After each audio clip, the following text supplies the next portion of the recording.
Hello friends.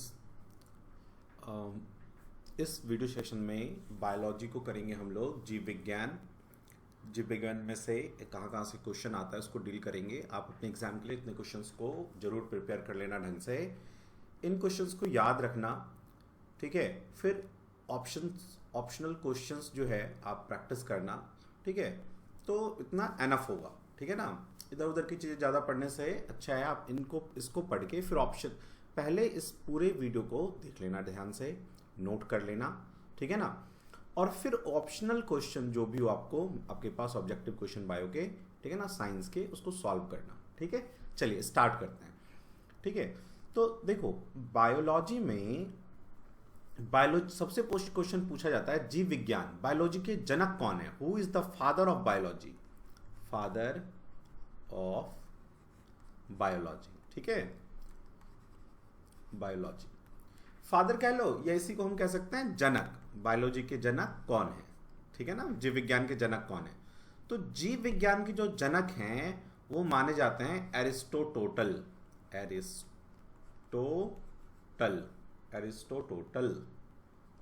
ठीक है ना। इन्हीं को हिंदी में अरस्तु कहते हैं, अरस्तु, ठीक है।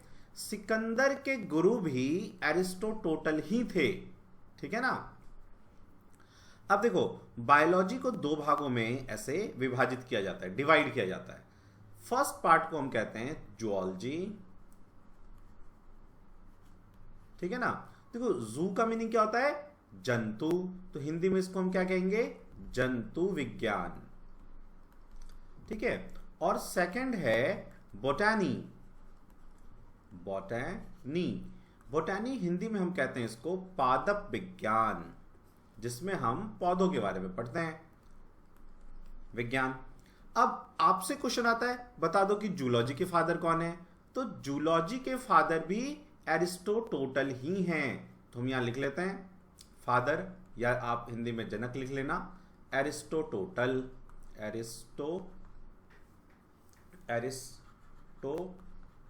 ठीक है ना, अरस्तु। और जो बोटैनी है इनके जनक या फादर कौन है? उनका नाम है थियोफेरस्टस,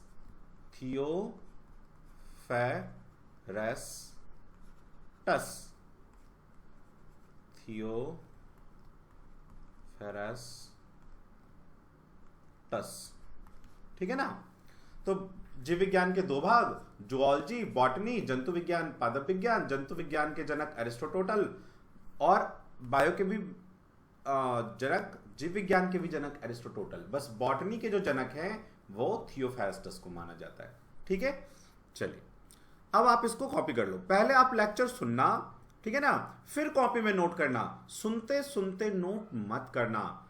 जब आप एग्जाम में होगे और ध्यान से सुना होगा तो आपको याद आएगा कि यार सर ने ना मुझे इस चीज का ये बोला था सर ने उस दिन क्लास में।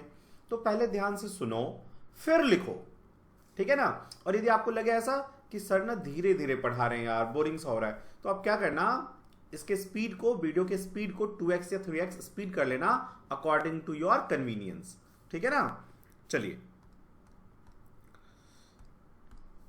अब आते हैं हम लोग लाइफ प्रोसेस। तो बायो में जो हम लोग स्टार्ट कर रहे हैं, ठीक है ना, आज वो लाइफ प्रोसेस, इसको हिंदी में कहते हैं जैव प्रक्रम। देखो जैव प्रक्रम क्या होता है? हमारे बॉडी में हमेशा रेगुलर सारे प्रोसेस चलते रहते हैं। उन सारे प्रोसेस को जो हमें जिंदा रखता है, हमारे लाइफ को बनाए रखता है, उसी को जैव प्रक्रम कहते हैं, लाइफ प्रोसेस कहते हैं। अब इसमें क्या क्या है देखो, हमारा इसमें लाइफ प्रोसेस में क्या क्या आ जाता है? डाइजेशन आ जाता है, respiration, circulation, excretion, reproduction, control, coordination, genetics ये लाइफ प्रोसेस का पार्ट नहीं है, लेकिन हाँ कहेंगे तो ये प्रोसेस भी हमारे साथ ही चलता है, तो हम जेनेटिक एवोल्यूशन भी ले सकते हैं, ठीक है ना। हिंदी में डाइजेशन को कहते हैं डाइजेस्टिव सिस्टम, पाचन तंत्र, श्वसन तंत्र, वहन तंत्र, उत्सर्जन, प्रजनन, रिप्रोडक्शन, है ना, नियंत्रण, समन्वय और अनुवांशिकता। समझ गए? तो इन्हीं से एक एक क्वेश्चन आएगा और इन क्वेश्चंस को हमें फिर करना होगा, ठीक है। तो चलो हम एक एक सिस्टम को ध्यान से अब पढ़ना स्टार्ट करते हैं। देखिए तो सबसे पहले अपने पास है डाइजेस्टिव सिस्टम। पाचन तंत्र। ठीक है, देखो डाइजेशन का मीनिंग क्या होता है। रुको, डाइजेशन से पहले हम लोग न्यूट्रिशन देख लेते हैं कि न्यूट्रिशन क्या होता है। जब आप भोजन खाते हैं तो उसमें आपको पोषक तत्व मिलता है, उसको हम कहते हैं न्यूट्रिएंट्स, है ना।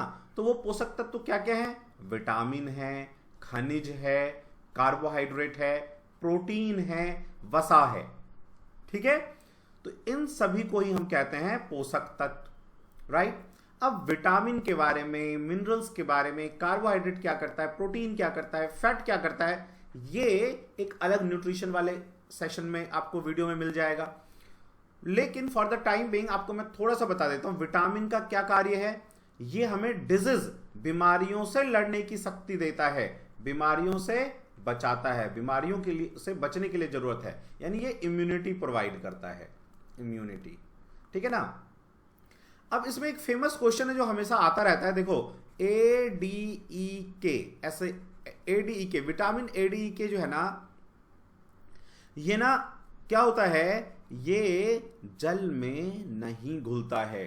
कुछ विटामिन पानी में घुलते हैं, कुछ जल में घुलते हैं, सॉरी कुछ जल में घुलते हैं और कुछ फैट में घुलते हैं, कुछ जो है जो जल में नहीं घुलते। जैसे एडेक, ऐसे याद रख सकते हो इसको, एडेक कॉजेज हेडेक, एडेक कॉजेज हेडेक।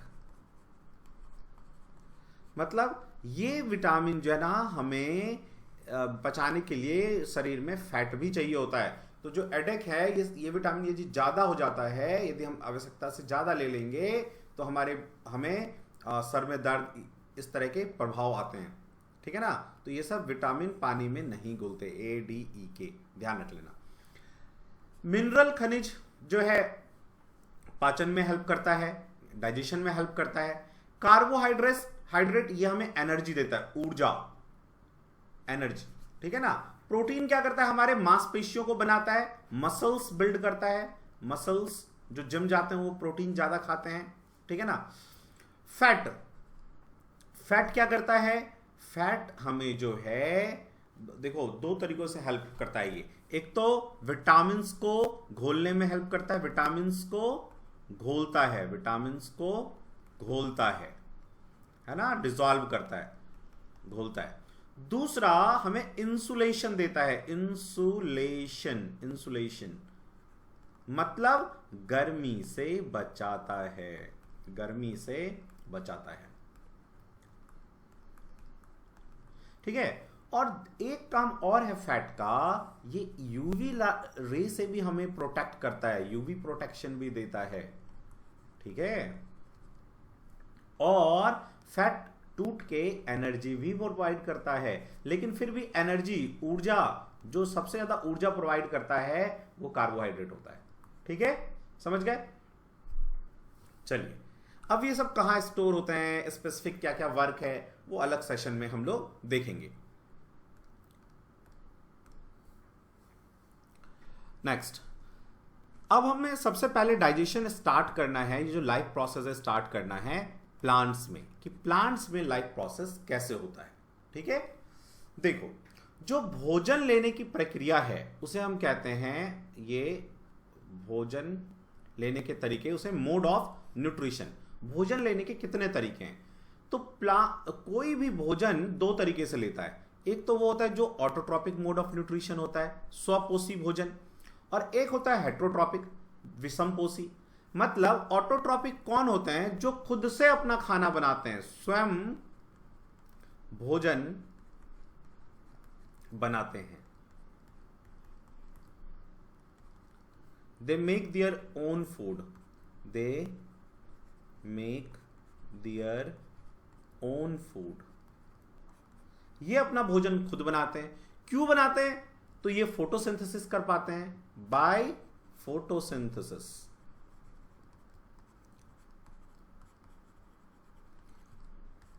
प्रकाश संश्लेषण, प्रकाश संश्लेषण। ठीक है ना। तो जो हरे पत्ते हैं वो भोजन प्रिपेयर करते हैं, उसको हम कहते हैं प्रकाश संश्लेषण, फोटोसिंथेसिस। तो वो कैसा है, ऑटोट्रॉपिक, वो अपना फूड खुद बना लेता है। लेकिन जैसे मनुष्य है, मनुष्य अपना भोजन खुद नहीं बनाता, तो आप कहोगे सर फिर किचन में जाके क्या करते हैं हम? देखो, किचन में हम जाके खाने को टेस्टी बनाते हैं। हमें जो खाने का टेस्ट चाहिए कि थोड़ा नमक हो, थोड़ा मिर्च हो, मसाला हो, या उसको हम थोड़ा सा और ऐसा कर लेते हैं कि इजीली डाइजेस्ट हो जाए। अदरवाइज आप ये सोचो, गोभी सपोज करो, आलू खाते हैं, गोभी खाते हैं, तो हम प्लांट को खा रहे हैं ना, हम डायरेक्ट सन से तो एनर्जी ले नहीं रहे। तो विषमपोषी वो होता है जो ऑटोट्रॉप्स पे डिपेंड करता है, स्वपोषी पे डिपेंड करता है। They can not make their food, they can not, लिखो, they can not make their food. Hindi वालों लिखो, हिंदी में, ये अपना भोजन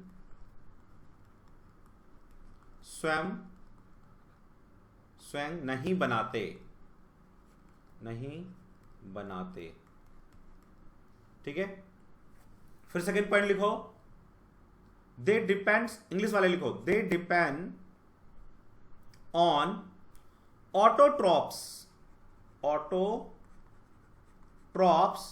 फॉर दियर फूड।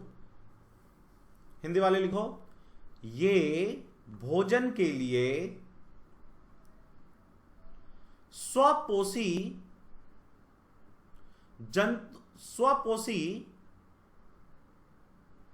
पर निर्भर रहते हैं। ठीक है, अब देखो, जो ऑटोट्रॉप्स होते हैं स्वपोषी, इनके पास क्या होता है ना कि ये भोजन अपना क्यों बना लेते हैं डायरेक्ट सन से, उसका रीजन क्या है? तो इनके पास होता है सन के लाइट को कैप्चर करने की पावर, कि ये सूर्य के लाइट को स्टोर कर लेता है, कैप्चर कर लेता है। क्यों? क्योंकि इनके पास होता है क्लोरोफिल, जो हमारे पास नहीं होता। क्लोरोफिल, ये क्लोरोफिल क्या करता है? सूर्य के ऊर्जा को जो है कैप्चर कर लेता है, जिससे आगे फिर वो लोग CO2 की हेल्प से फूड बना लेते हैं। हमारे पास ये प्रोसेस नहीं होता, हमारे पास क्लोरोफिल या ऐसा कोई सेल, कोशिका नहीं है जो सूर्य के ऊर्जा को डायरेक्ट जो है वो कैच कर ले। ठीक है, चलिए अब मैं दूसरे स्लाइड पे आऊंगा, रोक के वीडियो पहले नोट कर लो यदि कुछ नोट करने को रह गया हो तो, और जब मैं बोलूं इंग्लिश में लिखो तो इंग्लिश वाले इंग्लिश में लिखने लग जाना, हिंदी वाले हिंदी में अपना लिखने लग जाना। राइट, इन्वॉल्व होके क्वेश्चंस करो। चलिए फोटोसिंथेसिस पे आते हैं। देखो, प्रकाश संश्लेषण, हिंदी में से हम कहते हैं प्रकाश संश्लेषण। ठीक है, तो ये क्या है? Process by which green plants make their food. यह वह प्रक्रिया है जिससे हरे पौधे अपना भोजन बनाते हैं। ठीक है, अब कहोगे सर जो लाल पत्ते होते हैं, वो पीले पत्ते होते हैं, वो भी भोजन बनाते हैं फोटोसिंथेसिस से। ठीक है, बस हरे पौधे डेफिनेशन में हम कह देते हैं। यदि आप इसको और करेक्ट करना चाहो तो हरे मत लिखो, वह प्रक्रिया जिससे पौधे अपना भोजन बनाते हैं। भाई हरे पौधे में भी फोटोसिंथेसिस होता है, लाल जिसके पत्ते होते हैं उसमें भी फोटोसिंथेसिस होता है। ठीक है ना। चलो अब आते हैं ऑर्गेनिक प्रोसेस पे। देखिए, अब फोटोसिंथेसिस क्या है? ये एक ऑर्गेनिक प्रोसेस है ना। हिंदी में कहते हैं, और हिंदी में भी हम कहते हैं ऑर्गेनिक। देखो, ऑर्गेनिक प्रोसेस क्या होता है? वो प्रोसेस जिसमें कार्बन बने, है ना। जहां भी कार्बन होता है वो ऑर्गेनिक कंपाउंड होता है। देखो, केमिस्ट्री में दो कंपाउंड होता है, एक ऑर्गेनिक एक इनऑर्गेनिक। एक ऑर्गेनिक कहते हैं हम, दूसरे को कहते हैं इनऑर्गेनिक। हिंदी में भी ऑर्गेनिक इनऑर्गेनिक ही कहते हैं। तो जहां पे कार्बन दिख जाए आपको वो ऑर्गेनिक होगा, और जहां कार्बन नहीं होगा वो इनऑर्गेनिक होता है। इनऑर्गेनिक में कार्बन नहीं होता। ठीक है, अब देखो, ये जो मैंने यहां पे लिखा है केमिकल रिएक्शन, ये फोटोसिंथेसिस का रिएक्शन है। ठीक है, अब इसमें बड़े ध्यान से सुनना क्या क्या इंपॉर्टेंट है। देखो, जो ये CO2 है, ये पौधे कहां से लेते हैं? अपने वातावरण से, इन्वायरमेंट से, इन्वायरमेंट से। ठीक है ना। तो जो पौधे की पत्तियां होती हैं, इसमें छोटे छोटे पोर्स होते हैं, छिद्र होते हैं, जिसे हम कहते हैं स्टोमेटा। ठीक है, उसे हम कहते हैं स्टोमेटा, रंध्र, हिंदी में कहते हैं रंध्र। इंग्लिश में कहते हैं स्टोमेटा। तो ये क्या करता है, CO2 को अपने अंदर ले लेता है, जो हमारे एनवायरनमेंट में CO2 है, ठीक है ना। इसीलिए प्लांट्स इंपॉर्टेंट है। यदि प्लांट्स नहीं होंगे तो जो ये CO2 हमारे वातावरण में है ये कहां जाएगा, तो फिर हमारे जो ह्यूमन बीइंग है जो CO2 नहीं लेते उनकी डेथ हो जाएगी, ठीक है ना। इसलिए प्लांट इंपॉर्टेंट है। और एक बात और देखो, यहां से क्वेश्चन आया है, जैसे 100% मान लो CO2 है एनवायरनमेंट में, तो इसका 70% CO2 चला जाता है समुद्र में, सी में, सी अब्जॉर्ब कर लेता है, क्योंकि सी में बहुत सारे ग्रीन छोटे छोटे प्लांट्स हैं।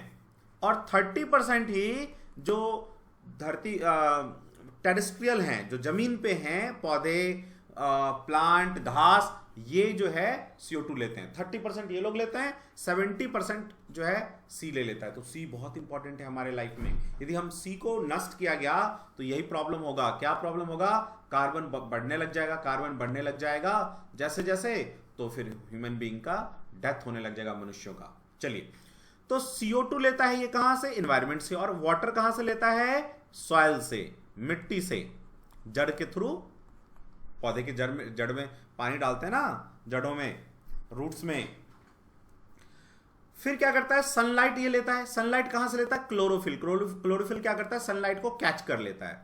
अब यहां पे एक बहुत ही इंपॉर्टेंट पॉइंट है, देखो, वो जो क्लोरोफिल सनलाइट कैप्चर करता है वो क्या करता है, तो वो क्या करता है, जो क्लोरोफिल सनलाइट कैप्चर करता है उसको कहते हैं फोटोन। Photon, photon.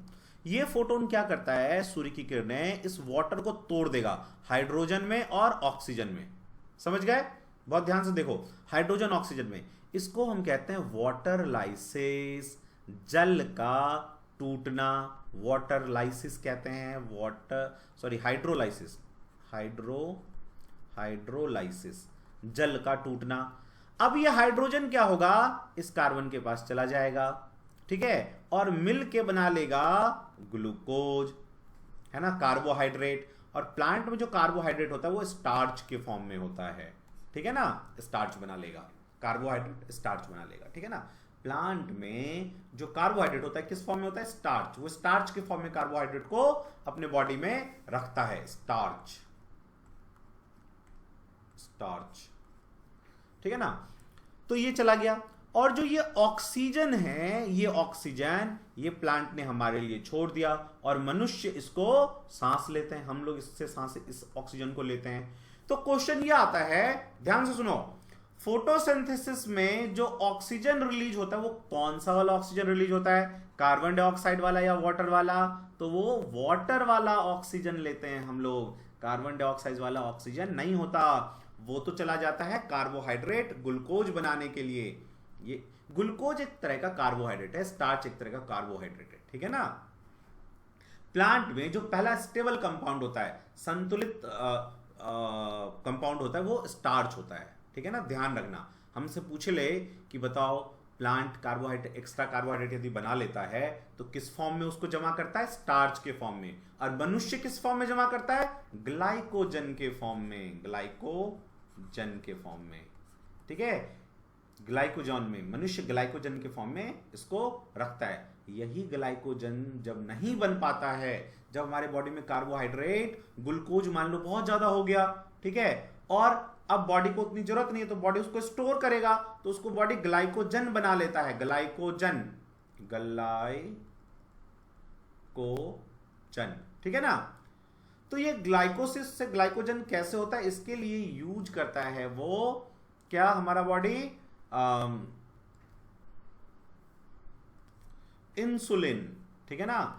इंसुलिन जो होता है ग्लूकोज को ग्लाइकोजन में कन्वर्ट कर देता है। अब देखो, जो डायबिटीज वाले मनुष्य होता है ना, जिनको डायबिटीज होता है, उनके बॉडी में इंसुलिन बढ़ना कम हो जाता है, उनका लीवर बनाता है ये, तो लीवर खराब हो जाता है तो इंसुलिन नहीं बनता। जिनको डायबिटीज होता है उसका लीवर इफेक्टेड होता है, इंसुलिन नहीं बनता है, जिससे ग्लूकोज ग्लाइकोजन में नहीं चेंज होता, तो ग्लूकोज क्या होगा, वैसे ही ब्लड में मिल जाएगा। तो ब्लड में ग्लूकोज ज्यादा हो जाएगा तो ऑक्सीजन कम हो जाएगा, सांसें नहीं आएगी, सर दर्द होगा, सर फटेगा, धीरे धीरे वो ब्लड जाएगा आपके पैरों में, तो पैर फूल जाते हैं। आपने देखा होगा जिनको डायबिटीज होता है, ठीक है ना, तो चीनी की बीमारी जिसे कहते हैं हम लोग, तो उनको सर में बहुत दर्द होता है, आंखों में दर्द रहता है, पैरों में दर्द होता है, क्योंकि ग्लूकोज जमा हो जाता है हमारे ब्लड में, क्योंकि वो ग्लाइकोजन में चेंज नहीं हो पाता है।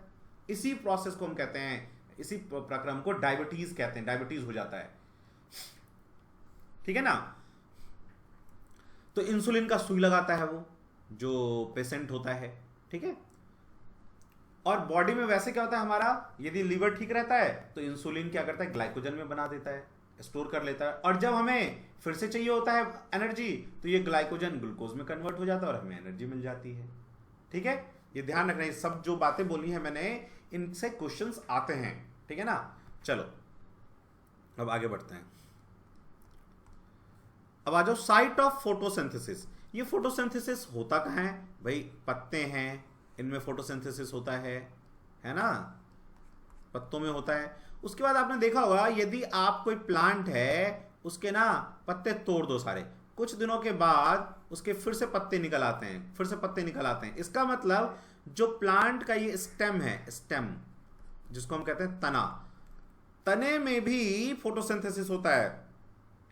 जो इसका रूट्स होता है इसमें भी थोड़ा बहुत फोटोसिंथेसिस होता है, ठीक है।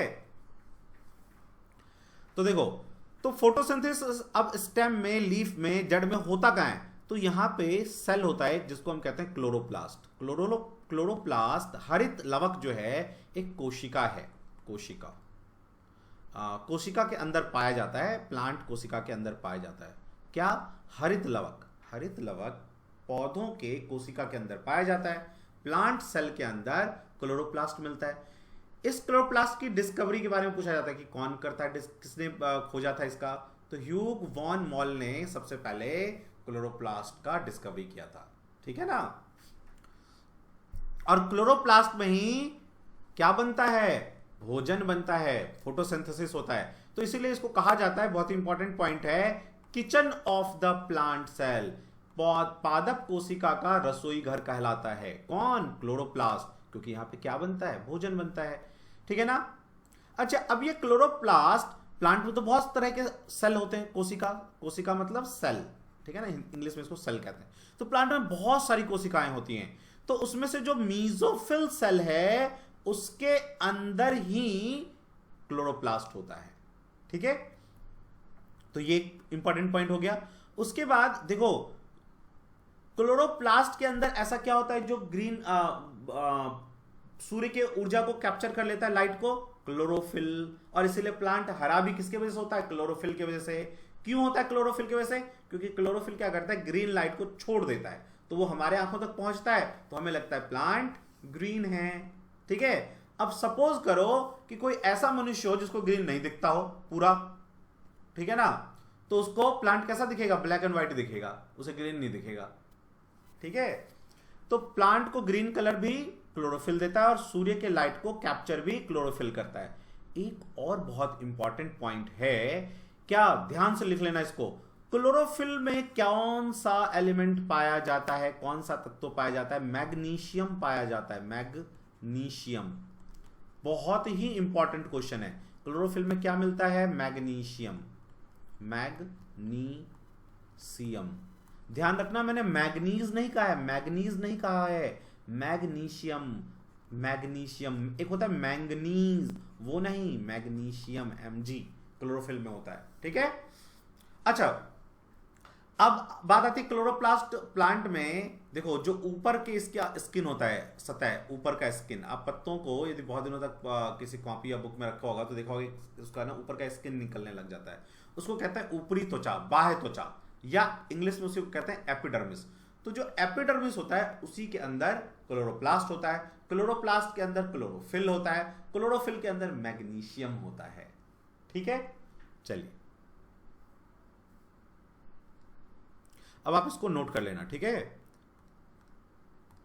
वीडियो को पॉज करके नोट कर लिया करो, बीच में नोट नहीं करो, बीच में एकदम सुनो, एकदम ध्यान से, ठीक। आज के बाद ताकि आपको दूसरी बार ये लेक्चर सुनना नहीं पड़े, एक बार सुनो, बस एक बार ही सुन लो ध्यान से और निपटारा करो, ये नहीं कि बार बार लगे हुए हैं, हो रहा है, 10 बार सुनने की जरूरत नहीं है, ठीक है। चलो, अब देखो, ये स्टोमेटा के बारे में हम पढ़ेंगे कि स्टोमेटा कैसे CO2 को कैप्चर कर लेता है भाई, स्टोमेटा में पानी कैसे आता है और इसका क्या क्या रोल है, रंध्र का क्या क्या फंक्शन है। तो देखो, यहां पे मैंने एक रंध्र बनाया है, ये जो देख रहे हो आप बीच में, ये बीच में इसको हम कहते हैं गार्ड सेल। ये जो है ना, ये इसको कहते हैं गार्ड सेल। देखो यहाँ बनाया बड़े में गार्ड सेल, ठीक है। और ये सब जो है, ये देख रहे हो ये पत्ती जैसा, ये पत्ती जैसा, एक्चुअली ये क्या है, एक लीफ है। ये लीफ को जब हम क्या करेंगे, मैग्नीफाई करेंगे तो हमें ऐसा दिखेगा अंदर, ठीक है ना। तो ये सेल्स हैं, ये क्या है, सेल्स हैं, कोशिकाएं हैं, है ना। और ये जो दो ऐसा दिख रहा है, ये उसकी तरह, आपका काजू की तरह, ये गार्ड सेल है, ये बीन्स की तरह दिखता है, ठीक है ना। द्वार कोशिकाएं कहते हैं हिंदी में इसको। और ये कोशिकाएं आसपास की कोशिकाएं, भाई प्लांट में बहुत सारी कोशिकाएं होंगी, मान लो ये रंध्र है, आसपास ये सारी कोशिकाएं हैं, इसके कोशिकाएं हैं पूरा, ठीक है ना। तो यहां पे देखो ये रंध्र जो है, ये जो दिख रहा है ना हल्का सा ओपनिंग, ये ओपनिंग जहां मैंने रेड किया है, ठीक है ना, ये देखो ये अभी क्लोज है, ये क्लोज है अभी। तो क्या होता है कि बाहर से पानी इसमें भरता है। अब एक प्रोसेस है, कहता है कि जब भी पानी का, जहां पानी ज्यादा होगा वहां से कम की तरफ जाएगा। इस प्रक्रिया को क्या कहते हैं, इस प्रक्रिया को कहते हैं ऑस्मोसिस। कहीं भी पानी एक जगह से दूसरी जगह जाता है तो ऑस्मोसिस की तरह के प्रक्रिया से जाता है। और जब भी गैस कहीं एक जगह से दूसरी जगह जाता है, जैसे कहेगा कोई भी, पूछेगा आपसे एग्जाम में कि भाई आप ऑक्सीजन लेते हो, सांस लेते हो, तो ऑक्सीजन कैसे बॉडी में चला जाता है, तो एक प्रोसेस होता है डिफ्यूजन, उसके थ्रू जाता है, डिफ्यूजन के द्वारा जाता है। डिफ्यूजन लिख लेना ऐसे, डिफ्यूजन के द्वारा जाता है, समझ गए। जब भी गैस एक जगह से दूसरी जगह जाएगा डिफ्यूजन के द्वारा, और जब भी जल जाएगा तो ऑस्मोसिस के द्वारा जाएगा वाटर, ठीक है ना। तो पानी इसमें भर जाएगा, फिर ये गार्ड सेल क्या होगा भाई, बीन्स जो हम लोग घर में लाते हैं, चना वगैरह पानी में डालते हैं तो क्या होता है, फूल जाता है ना। तो ऐसे ये फूल जाता है, और फूल जाएगा तो ये खुल जाएगा द्वार, इसी द्वार को हम कहते हैं स्टोमेटा। और CO2 क्या होगा, प्लांट को जब CO2 जाएगा चाहिए होगा तो क्या करेगा, द्वार कोशिका खोल लेगा और CO2 ले लेगा, ठीक है। CO2 अंदर चला जाएगा। मान लो इसको अच्छा, जब इसको ऑक्सीजन रिलीज करना होगा तो फिर से स्टोमेटा ओपन करेगा, ऑक्सीजन को छोड़ देगा। समझ गए इस बात को। तो स्टोमेटा यही काम करता है। और पानी के आने जाने से, पानी के ऑस्मोसिस से, ऑस्मोसिस के द्वारा पानी जाता है और फिर बाहर निकल जाता है, इसी प्रोसेस से स्टोमेटा खुलता है, ओपन होता है, ठीक है। चलिए आगे, अब आ जाओ न्यूट्रिशन इन अमीबा। इससे क्वेश्चन आता है। अमीबा एक कोशिकीय जीव है, मतलब इसमें इसको हम कहते हैं एक कोशिकीय जीव, एक कोशिकीय जीव, मतलब इसमें एक सिंगल कोशिका होता है, एक ही कोशिका होता है, सिंगल, ठीक है ना। यूनिसेलुलर, हिंदी में, इंग्लिश में कहते हैं यूनिसेल्यूलर, सेल्यूलर मतलब एक कोशिका होता है, ठीक है। तो देखो ये कोशिका है, इसका ये मेम्ब्रेन है, प्लाज्मा मेम्ब्रेन या सेल मेम्ब्रेन कह लो इसको, हिंदी में कहेंगे उसको कोशिका प्लाज्मा मेम्ब्रेन ही कहते हैं, सेल मेम्ब्रेन ही कहते हैं, ठीक है ना, कोशिका झिल्ली, ठीक है ना। और ये न्यूक्लियस है। अब मान लो यहाँ फूड है, तो ये क्या करता है, धीरे धीरे अपने ये जो कोशिका है, इसको, सेल मेम्ब्रेन को, प्लाज्मा झिल्ली को, इसको बढ़ाता है और ऐसे चारों तरफ से बंद कर लेता है फूड को, और फिर पचा लेता है, और इस तरह से उसको खाना मिलता है, ठीक है। तो ये जो है ना, ये जो फूड जहाँ पे लेता है, जैसे ये अंदर आया और ऐसे बन गया, ये इसको कहते हैं फूड वैक्यूल, खाद्य रिक्तिकाएं। तो आपसे क्वेश्चन ये पूछा जाता है एग्जाम में कि अमीबा फूड को कहाँ डाइजेस्ट करता है, तो फूड वैक्यूल में करता है, खाद्य रिक्तियों में। तो यहां पे एक बात लिख लो, digestion takes place, digestion takes place here. आप हिंदी में लिख लो, अमीबा में यहां भोजन का पाचन होता है, भोजन का पाचन होता है, पाचन होता है, ठीक है ना, फूड वैक्यूल में। सबको क्लियर। और पूछता है कि इसका जो है ना, ये जो पैर है, अमीबा अपना फूड कैप्चर कैसे करता है, तो ये झूठे इसके हाथ है, झूठे हाथ, तो उसको कहते हैं सूडोपोडिया या कूटपाद, पादाब भी कहते हैं, ठीक है ना। सूडोपोडिया मतलब ये झूठे हैं, झूठे पैर, सच्ची में इसके हाथ नहीं है, झूठे हाथ या पैर, ऐसा कह सकते हैं। तो सूडोपोडिया के द्वारा, कूटपाद के द्वारा ये भोजन को अंदर ले लेता है, फूड वैक्यूल बना लेता है, और फिर उसको पाचन करके पूरे बॉडी में एनर्जी चला जाता है इसकी, ठीक है। चलिए अब हम लोग आ जाते हैं ह्यूमन बीइंग पे कि मानवों में पाचन क्या होता है। देखो जो पाचन है ना, ठीक है ना, डाइजेशन, इसका मीनिंग क्या है? Break down of large food molecule into smaller one, बड़े खाद्य पदार्थों का छोटे छोटे कणों में टूटना पाचन कहलाता है। ठीक है ना, क्या कहा मैंने? बड़े खाद्य पदार्थों का टूटना। डाइजेशन क्या होता है? प्रोसेस क्या होता है? ये ब्रेक डाउन, ब्रेकिंग लिख लो, ब्रेक डाउन नहीं लिखो, breaking of large food particles. जब लार्ज फूड पार्टिकल्स टूटते हैं तो उसे हम डाइजेशन कहते हैं। अच्छा, हमारे बॉडी में अब ये डाइजेशन जो है ना अपने आप हो तो बहुत टाइम लगेगा, ठीक है, लेकिन हमारे बॉडी में ईश्वर ने, भगवान ने बहुत सारे एंजाइम्स दिए हैं जो इस डाइजेशन को तेज कर देता है, फास्ट कर देता है। ठीक है ना, तो देखो ये डाइजेस्टिव सिस्टम है ये ह्यूमन बीइंग का। इसमें जो ये माउथ है, माउथ का जहां पे ओपन होता है, देखो ये पार्ट, इसे कहते हैं ओरल कैविटी। ठीक है ना, तो आपसे ये पूछता है जहां पे माउथ, ठीक है ना, ओपन होता है उस जगह को क्या कहते हैं? ओरल कैविटी कहते हैं। ठीक है, इसके बाद आगे आओगे तो इस पॉइंट को देखो, इसको कहते हैं ग्रासिका, ग्रासनी, फायरिंग्स। फायरिंग्स वो पार्ट है जहां पे हमारे, ये देखो श्वास नली है, ये मतलब जो फेफड़ों की तरफ चला जाता है, लंग्स की तरफ। तो ये दोनों जहां पे ओपन है, देखो ये खाद का नली है जहां से खाना जाएगा, इसोफेगस, और ये जाता है हमारे लंग्स में सांस ले जाता है। तो ये दोनों एक ही जगह पे ओपन होते हैं, इस जगह को हम कहते हैं फेरिंग्स। तो ये आपसे पूछा जाता है फेरिंग्स क्या है, फेरिंग्स के बारे में। ठीक है ना, और ये फूड पाइप है जिसको हम इसोफेगस कहते हैं या ग्रेसिका कहते हैं। ये फिर चला जाता है स्टमक में, अमाशय जिसे कहते हैं, फिर ये स्मॉल इंटेस्टाइन, फिर ये स्मॉल इंटेस्टाइन और ये लार्ज इंटेस्टाइन स्टार्ट होता है। यहाँ ये देखो लार्ज इंटेस्टाइन, यहाँ पे देखो ये एक प्रोजेक्शन है, ये फिंगर की तरह ना ऐसे निकला हुआ है, ऐसे ऐसे, इसे कहते हैं अपेंडिक्स, वर्मी फॉर्म अपेंडिक्स, कृमि रूप परिशोषिका। ये इसमें क्या होता है कि जैसे हमें कहा जाता है कि खाने के टाइम में बोलना नहीं चाहिए, पानी नहीं पीना चाहिए, खाने के बाद एकदम लेट नहीं जाना चाहिए। इससे प्रॉब्लम क्या होता है? खाना खाने के बाद एक्सरसाइज नहीं करना चाहिए, या जैसे कहते हैं ना, खाना आप खाते रहो इधर उधर हाथ पैर फेंकोगे तो घर वाले कहते हैं क्या कर रहा है ये। तो इससे होता क्या है कि जो वर्मीफॉर्म अपेंडिक्स है ना, इसमें यदि फूड पार्टिकल थोड़ा बहुत भी चला गया तो वहां क्या होगा, वहां आपका इन्फेक्शन हो जाएगा, और अपेंडिक्स में जो है इन्फेक्शन होगा तो उसी को कहते हैं अपेंडिक्साइटिस। फिर वो दर्द करता है, फिर हमें उसे क्या करना होता है, फिर ऑपरेशन कराना होता है उसका। ठीक है ना, तो पूछता है कि उंगली के जैसा ये फिंगर लाइक प्रोजेक्शन जो होता है वो क्या होता है? अपेंडिक्स। अच्छा, अपेंडिक्स हमारे बॉडी में इसका कोई रोल अब नहीं है। पहले इसका रोल था, पहले हम क्या करते थे, डायरेक्ट पत्ते तोड़ते थे, खा लेते थे, कंदमूल खा लेते थे, ठीक है, मनुष्य, लेकिन अब तो नहीं खाते, तो ये धीरे धीरे इसका रोल खत्म हो गया। तो ये हमारी बॉडी में वेस्टिजियल हो गया है। वेस्टिजियल का मतलब होता है जिसका कोई यूज अब नहीं है, उपयोग नहीं है।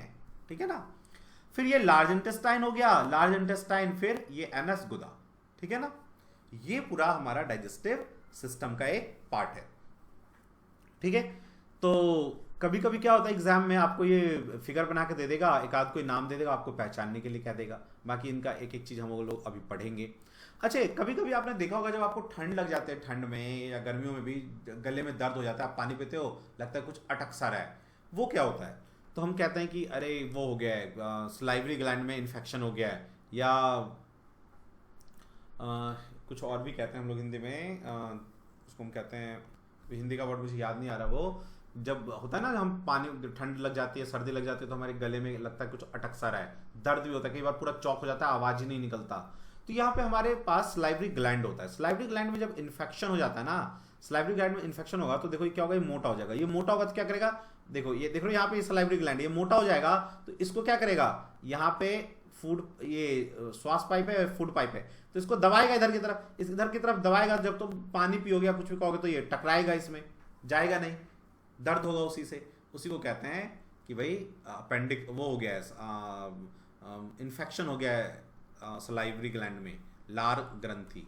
ठीक है ना, तो 3 पेयर लार ग्रंथि हमारे पास होता है। ये क्वेश्चन आता है कि मनुष्य में कितने पेयर लार ग्रंथि होते हैं? 3 पेयर लार ग्रंथि होते हैं ह्यूमन बींग्स में। ठीक है, चलिए आगे।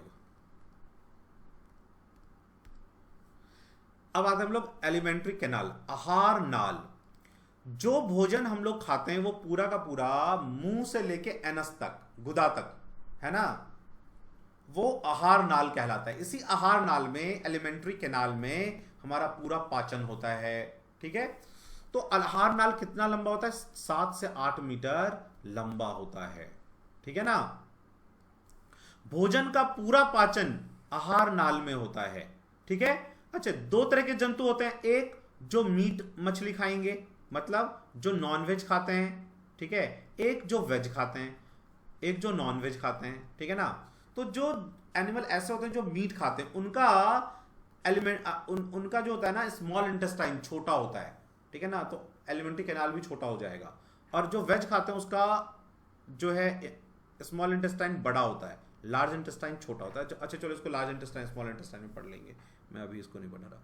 अच्छा, तो भोजन का पूरा पाचन आहार नाल में होता है, 7 से 8 मीटर लंबा होता है। ठीक है, अब आहार नाल के कौन कौन से पार्ट है? देखो कहां से स्टार्ट होता है। माउथ से स्टार्ट होता है। ऐसे यदि हम एक नली के फॉर्म में कहें, ये ऐसे, जैसे अभी पहले पिक्चर में तुम जाओ, यहां देखो, ये माउथ से लेके, माउथ से लेके ये पूरा जो देखोगे एक नली है, ये पूरा ऐसे, है ना, फिर नली और ये फिर बाहर। ठीक है ना, ये एक पूरा नली जो है, इसी को हम कहते हैं एलिमेंट्री कैनाल। ठीक है ना, आहार नाल।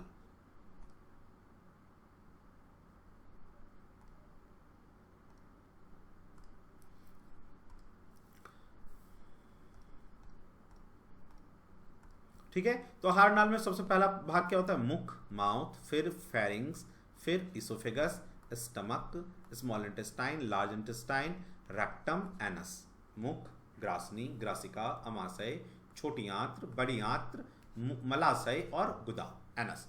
ठीक है ना, जहां से आप मल त्याग करते हैं, गुदा। ठीक है ना, इसी गुदा में इन्फेक्शन हो जाता है तो उसे हम कहते हैं कि पाइल्स हो गया है। पाइल्स डिजीज होता है, बवासीर, है ना, तो वो पाइल्स में इन्फेक्शन, गुदा में, जैसे ये गुदा है, ठीक है ना, तो इसमें इन्फेक्शन हो जाएगा, तो ये इन्फेक्शन की वजह से बाहर आ जाएगा ये मांस। ठीक है ना, तो ये टकराएगा स्टूल से, जो स्टूल पास करेंगे, टॉयलेट करेंगे, पोटी करेंगे, तो उसमें से फिर ब्लड आने लग जाता है। ठीक है ना, तो उसी को हम पाइल्स कहते हैं। ठीक है ना, तो यदि ये पाइल्स ना 90% लोग, बहुत से लोगों को अब होने लगे, इंसान में, शहरों में रहने वाले 90% लोगों को होने लग गया है। पाइल्स को पहले लोग छुपाते थे कि अरे ये कैसा हो गया, बीमारी कैसे, किसको बोलें, तो इसमें छुपाने की बात नहीं है। डिजीज इज डिजीज, बीमारी है, उसका हमें इलाज कराना चाहिए। ठीक है, तो ये कॉन्स्टिपेशन के वजह से होता है। यदि लॉन्ग टाइम कॉन्स्टिपेशन रह जाता है तो ये द्वार फूल जाता है, ये मांसपेशियां यहाँ का, फिर उसमें से ब्लड आने लग जाता है। राइट, चलिए माउथ पे आ जाओ। तो माउथ, मुख पहला भाग है। मुख में हमारी क्या है? जीभ, है ना, तो जीभ के अंदर क्या होता है? टेस्ट वर्ड्स, जो जिससे हम टेस्ट लेते हैं, स्वाद कलिकाएं। अब देखो, जैसे ये एक जीभ का डायग्राम है यहाँ पे, तो जीभ में जो साइड का एरिया है, ये ना खट्टा स्वाद देता है। यहां से आप कोई भी चीज रखो खट्टा लगेगा, है ना। आगे वाले पोर्शन पर टिप, जो हमारे जीभ का टिप होता है आगे वाला, वो उसके पास कुछ भी रखेगा तो सॉल्टी लगेगा, मतलब मीठा चीज भी रखोगे यहाँ पे तो वो नमकीन लगेगा। ठीक है ना, और जो ये बीच वाला ये भाग है, ये यहाँ पे मीठा लगता है, मीठा, कोई भी चीज रखोगे तो मीठा लगेगा। और जो ये वाला पोर्शन है सबसे अंदर वाला, ठीक है ना, ये बिटर होता है, कड़वा। अब देखना, आप में से कई लोग अपने बचपन में फील किए होंगे, या हम लोग बच्चों को कहते थे, हमारे पेरेंट्स भी कहते थे कि ना टैबलेट नहीं खा पाते ना, तो उसको ना एकदम अंदर रख लो, फिर पानी पी के खा लो, जल्दी खा लोगे। लेकिन यदि कोई टैबलेट यहाँ रखेगा तो क्या होगा? उसे और कड़वा लगेगा, तो वो और नहीं खा पाएगा। इससे अच्छा क्या करना चाहिए? टैबलेट को टिप पे रखो, सॉल्टी लगेगा, और पानी लेके खा लो। अंदर रख के खाओगे तो वो और कड़वा लगेगा। ठीक है, चलिए, now opening of the mouth is called buccal cavity. मुख के अंतः भाग को, ओपनिंग को, मुख गुहा या ओरल कैविटी कहते हैं। तो ये एक पॉइंट इंपॉर्टेंट है, टेस्ट वर्ड इंपॉर्टेंट है, और इसकी जो जगह है ना, कहां कहां क्या लगता है टेस्ट, वो इंपॉर्टेंट है। चलिए आगे, टीथ पे आ जाओ। अब दांत देखो, जो हमारा ये दांत का मैंने एक फोटो बनाया हुआ है यहाँ, ये फिगर, ये जो व्हाइट वाला पार्ट, इसे हम कहते हैं इनेमल, इनेमल, ठीक है, जो रूट्स होते हैं उसके उसको कहते हैं, और ये जो गम वाला पार्ट है जिसमें ये घुसा हुआ था दांत हमारा, है ना, मसूड़ों में, उसको कहते हैं डेंटाइन, और यहाँ से ये रूट शुरू हो जाता है, जड़, है ना। देखिए जो टीथ है, दांत का इनेमल कैल्शियम फॉस्फेट के अणु का बना होता है। जो हमारा ये इनेमल है किसका बना होता है? Calcium phosphate, not only calcium, only calcium का नहीं बना होता, कैल्शियम फॉस्फेट, ध्यान रखना जब भी ऑप्शन में लगाना हो कैल्शियम फॉस्फेट लगाना। अच्छा, इनेमल जो होता है ये व्हाइट पार्ट, हीरा के बाद सबसे मजबूत पदार्थ है ये, ठीक है ना। हमारा जो दांत का अटैचमेंट है, देख रहे हो आप, देखोगे जब शीशे में दांत में क्या होता है, हमारे ये मसूड़े हैं और मसूड़े में ऐसे दांत होते हैं, है ना। इस तरह के अटैचमेंट को हम कहते हैं थीकोडॉन्ट। हमारा जो जबड़ों का तरीका है दांत के अटैचमेंट का, उसको कहते हैं थीकोडॉन्ट। तो ह्यूमन बीइंग कैसा है, मनुष्य कैसा है, थीकोडॉन्ट, ठीक है ना। आप देखोगे जैसे सांप वगैरह होता है और बहुत सारे एनिमल होते हैं जिनके ना मसूड़े नहीं होते हैं, ऐसे ऐसे दांत निकले होते हैं, ऐसे उनके दांत फट से गिर जाते हैं फिर से नए आ जाते हैं, टूट जाते हैं फिर से नए आ जाते हैं। मनुष्य में ऐसा नहीं होता। हमारे दांत दो तरह के होते हैं, एक मिल्क टीथ जिसे हम कहते हैं दूध के दांत, और एक परमानेंट टीथ, है ना। इसलिए हमें कहा जाता है डाइफोडंट। हमारे दांत दो बार आते हैं, एक बार गिर जाता है मिल्क वाला, फिर परमानेंट आ जाता है, तो दो बार आता है, इसलिए कहते हैं डाइफोडोंट। जहां भी डोंट वर्ड आ जाए ना, ओडोंट मतलब वो दांत से रिलेटेड है, ठीक है। नेक्स्ट आइए टाइप्स ऑफ टीथ पे। तो हमारे पास टोटल कितने दांत हैं? 32 दांत हैं। मनुष्यों में 32 दांत हैं। इनके क्या क्या नाम है? इंसीजर, छेदक या कृतंक, कैनायन, भेदक या रदनक, प्रीमोलर, अग्रचर्वनक और चर्वनक, ठीक है, प्रीमोलर एंड मोलर। तो इंसीजर किसके काम आता है? काटने का, दांत ये काटने के काम आता है। फाड़ने का काम ये कैनाइन करता है ना। इसलिए जो कुत्ते होते हैं ये और लॉयन होते हैं उनको हम कहते हैं कैनाइन, उनके दांत बड़े होते हैं, नोकीले, पैने, है ना। प्रीमोलर ये चबाने के काम आता है, ग्राइंडिंग। मोलर ये पीसने और ग्राइंडिंग के काम आता है, चबाना और पीसना दोनों के काम आता है, ठीक है। अब देखो यदि हम हमारा सपोज करो ये हमारा माउथ है, इसमें हमारे पास ऐसे दांत हैं, ऐसे दांत हैं, ठीक है ना, नीचे भी और ऊपर भी। तो इसको हम 4 इक्वल भाग में ऐसे बांट दें तो एक भाग में 8 दांत आएंगे, 8 8 8 8 चौक 32, ठीक है ना। तो एक भाग में कौन कौन सा दांत होता है? देखो यहां से शुरू होता है इंसीजर, कैनाइन, प्रीमोलर और अंदर की तरफ मोलर। ये होता है इंसीजर, कैनाइन, प्रीमोलर और मोलर टाइप। तो ये बहुत ही इंपॉर्टेंट है, ये ह्यूमन डेंटल फॉर्मूला है। इसमें क्या लिखा है हमने? Incisor, canine, premolar, molar. तो ये दो होते हैं एक भाग में। यदि हम एक कोना ले लें तो उसमें 2 इंसीजर, 1 कैनायन, 2 प्रीमोलर, 3 मोलर होते हैं। और वैसा ही नीचे भी होता है, जैसा ऊपर वैसा नीचे। देख लो, गिनो 8 होंगे, 3 2 6, 3 2 5 1 6 7 8, 8 हो गए ना, 8 नीचे, तो 16 इधर 16 इधर। तो एक तरह से इंसीजर कितने हो गए हमारे पास? इंसीजर देखो 2 है ना, एक भाग में, तो 2 यहाँ 2 यहाँ 2 यहाँ 2 यहाँ, तो 2 2 4 2 6 2 8, टोटल 8 इंसीजर हो जाएंगे। कैनाइन कितने होंगे? एक है ना, देखो हर भाग में एक है, तो एक यहाँ एक यहाँ एक यहाँ एक यहाँ, तो 4 कैनाइन हो गए। प्रीमोलर कितने हो गए? 2 2 2 2 2 2 8। और मोलर कितने हो? 3 3 3 3 3 इधर 3 इधर, 3 3 6 और 6 12, जोड़ लो, 12 8 20 20 8 28 और 4 32, ठीक है। ये फॉर्मूला याद रखना, बहुत इंपॉर्टेंट, इजी है। 2 1 2 3 इंसीजर, कैनायन, प्रीमोलर, मोलर, ठीक है, ह्यूमन डेंटल फॉर्मूला। चलिए आगे आइए। नेक्स्ट देखो, नेक्स्ट अब एलिमेंट्री कैनाल हम लोग पढ़ रहे हैं, तो माउथ के बाद ग्रासनी था, फेरिंग्स। तो ये क्या है? यह है ईसोफेगस, फूड पाइप, ग्रासिका को ट्रैकिया या विंड पाइप, श्वास नली से जोड़ता है।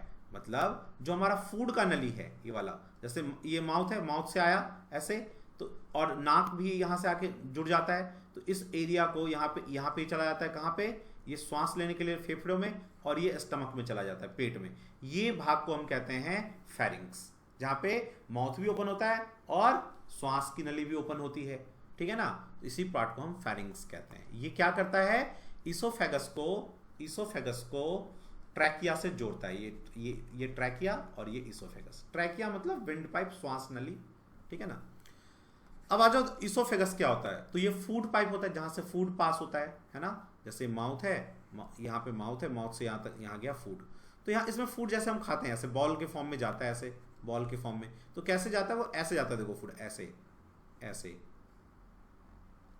ऐसे, है ना, सीधा ऐसे नहीं चलाता गट, इस तरह से जो हमारा जो इसोफेगस है, आहार नाल, ये सॉरी ग्रासिका, ऐसे संकुचित होता है।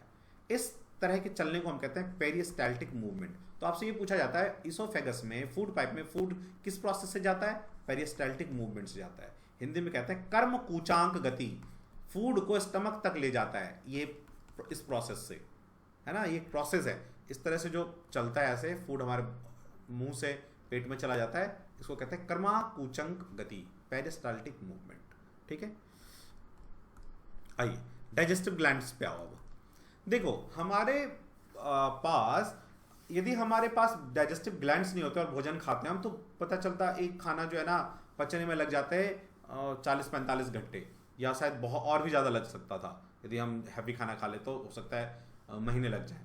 लेकिन डाइजेस्टिव ग्लैंड्स क्या करते हैं, एंजाइम को स्राव करते हैं, छोड़ते हैं, जिससे खाना जल्दी पच जाता है।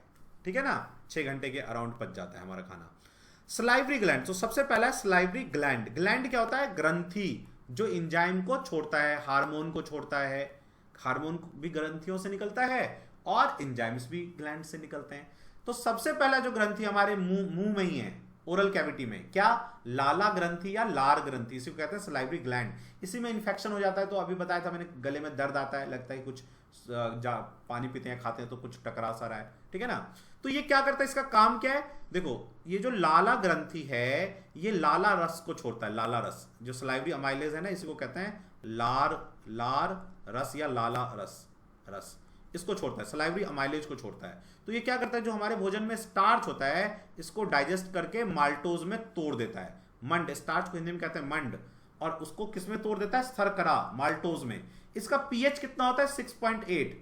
ये पीएच क्या बताता है, हम साइंस की केमिस्ट्री में मैंने पढ़ाया हुआ है, ठीक है ना। लेकिन ये पीएच क्या बताता है, ये बताता है कि जो आपका भोजन है, जो आपका कोई भी सब्सटेंस, कोई भी चीज है, वो एसिड है या बेस है या न्यूट्रल है। तो ये देखो 6.8 है ना, यदि 7 से कम होगा, देखो क्या होता है, पीएच 0 से 14 तक होता है, ठीक है ना। 7 से ज्यादा होगा तो बेस होता है, बेसिक, और 7 से कम होगा तो एसिडिक। तो ये कैसा दिख रहा है कि थोड़ा बहुत एसिडिक टाइप है, ठीक है ना। 6.8 7 से कम है, और एकदम 7 होता है तो न्यूट्रल।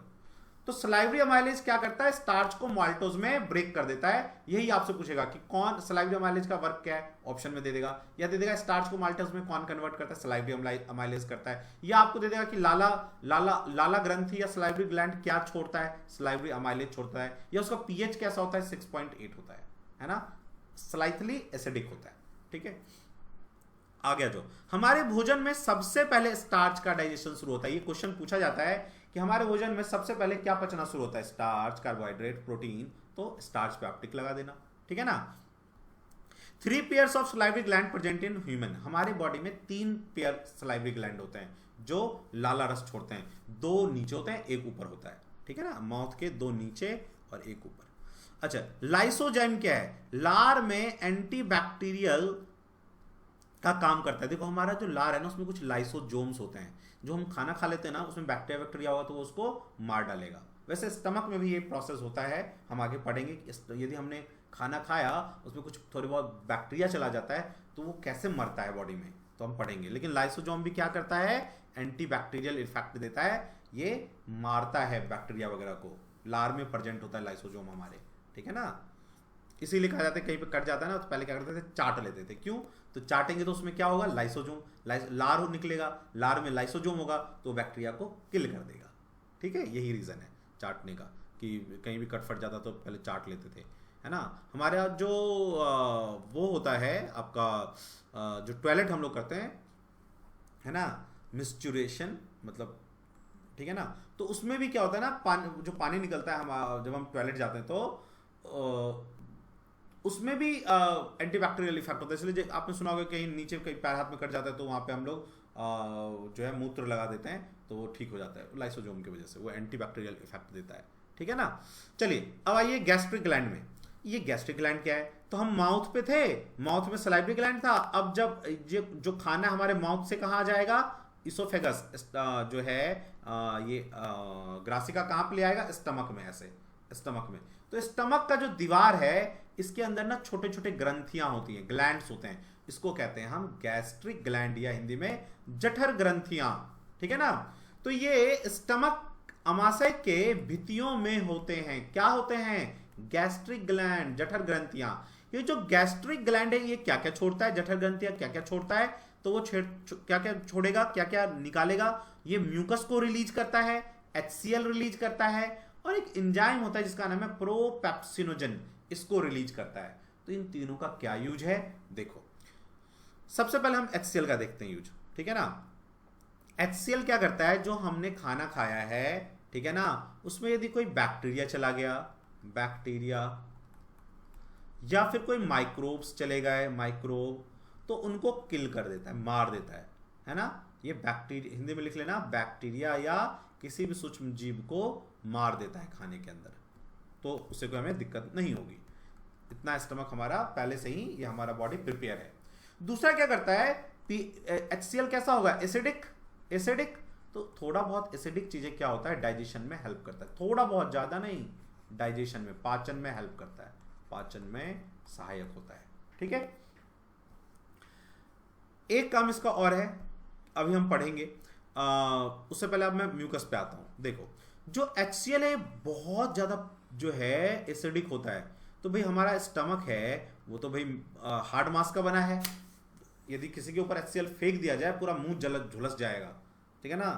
तो HCl स्टमक में, तो जलता क्यों नहीं हमारा स्टमक, क्योंकि उसके अंदर म्यूकस होता है, ठीक है ना। जो म्यूकस होता है श्लेष्मा, ये क्या करता है, HCl के बैड इफेक्ट से, जलने से हमारे स्टमक को बचा लेता है, ठीक है ना। जो इंसान पानी कम पिएगा उसमें श्लेष्मा कम होगा, तो उसको HCl जो है से बच नहीं पाएगा उसका स्टमक, तो उन्हीं को स्टमक में धीरे धीरे घाव हो जाता है, जिसको जिससे ब्लीडिंग होने लग जाता है, तो इसको हम कहते हैं कि भाई स्टमक में उसको गैस्ट्रिक अल्सर हो गया है, कहते हैं ना अल्सर हो गया है, वो इसी की वजह से हो जाता है। कि आपने मान लो बहुत एसिडिक चीजें खा रहे हो, तेल मसाला, ये पानी कम पी रहे हो, तो क्या हो रहा है, म्यूकस बन नहीं रहा, तो वॉल को आपके वो HCl क्या कर रहा है, जला रहा है, ठीक है ना।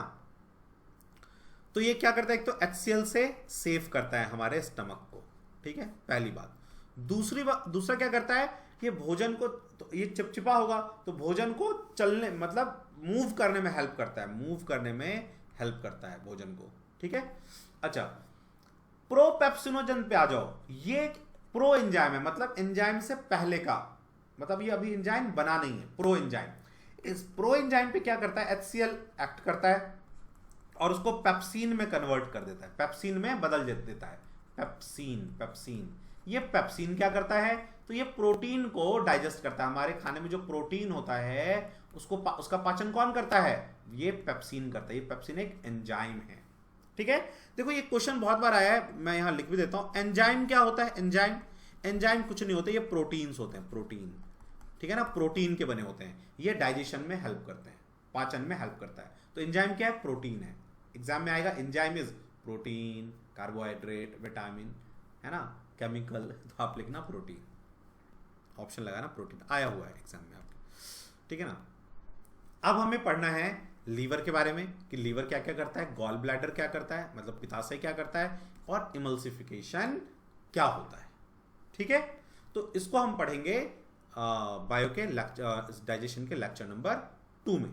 तो आज के लिए इतना, ठीक है, इस सेशन में इसको आप ढंग से अब लिख लो एक बार, इसको विद इन 6 घंटे एक बार रिवाइज कर लेना, और उसके बाद एक बार 12 घंटे, मतलब सोने के टाइम में रिवाइज कर लेना, 2 बार रिवाइज कर लोगे तो याद रहेंगी चीजें, ठीक है ना।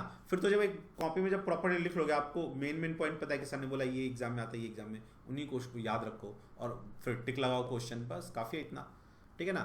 देखो ज्यादा पढ़ने से सिलेक्शन नहीं होता है, जो एक्सेप्शन है ना चीजें, एक बात ध्यान रखो, जो चीजें एक्सेप्शन है ना, इंपॉर्टेंट एक्सेप्शन वाली चीजें, उनको हमेशा याद रखो, एग्जाम में हमेशा एक्सेप्शन वाली चीजें ही आती हैं, बाकी डेफिनेशन, परिभाषा, ये सब रटने की जरूरत नहीं होती, ठीक है ना।